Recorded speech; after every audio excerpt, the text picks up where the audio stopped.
Então, seguindo ainda falando a respeito da biogênese, a gente tem alguns teóricos, né, alguns pesquisadores na época que defendiam a biogênese, e para provar a abiogênese, né, ou para provar a existência da abiogênese, eles também faziam experimentações, né?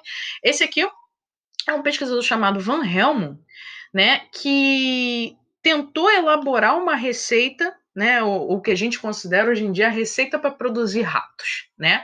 O experimento dele era o seguinte: ele pegou, né, camisas, né, roupas sujas, suadas, bem sujas, mas bem usadas, e colocou em um lugar, né, afastado, tranquilo, né, pouco iluminado, tá? Então deixou lá paradinho, e junto com isso ele colocou grãos de trigo, né? Então ele pegou, a receita dele era o seguinte: pegar roupa suja, suada, colocar lá num canto qualquer, uma caixa, enfim, isolado lá, colocar grãos de trigo e deixar isso lá parado, num local mal iluminado. 21 dias depois, quando ele foi olhar de novo, tinham ratos. A conclusão que ele chegou na época foi o seguinte: os ratos surgiram do suor da camisa, então era uma receita para produzir ratos, né? O que a gente pode imaginar?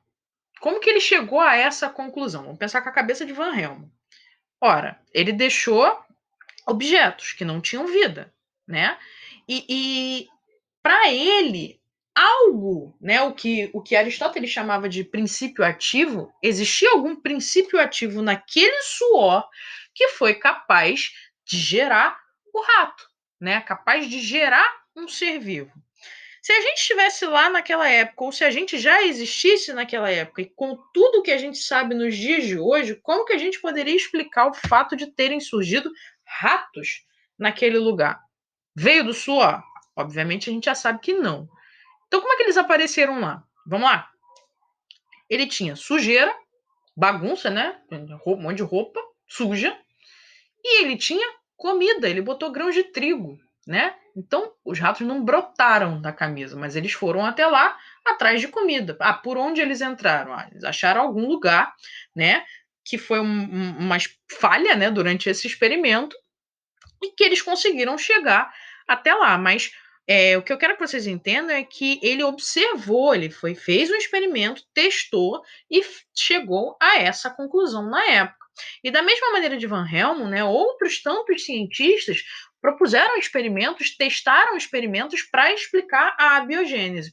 Um outro cientista muito conhecido foi o John Needham, né?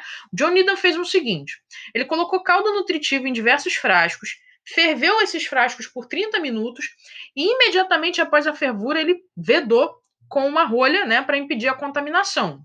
Então, para que não existisse interferência externa, que foi o que houve, por exemplo, no experimento de Van Helmont. Então, aqui ele já fez uma escala microscópica, né, uma escala em relação a micro-organismos, para que coisas pequenas não conseguissem chegar ali. Depois de alguns dias, né, os caldos estavam repletos de seres microscópicos, né?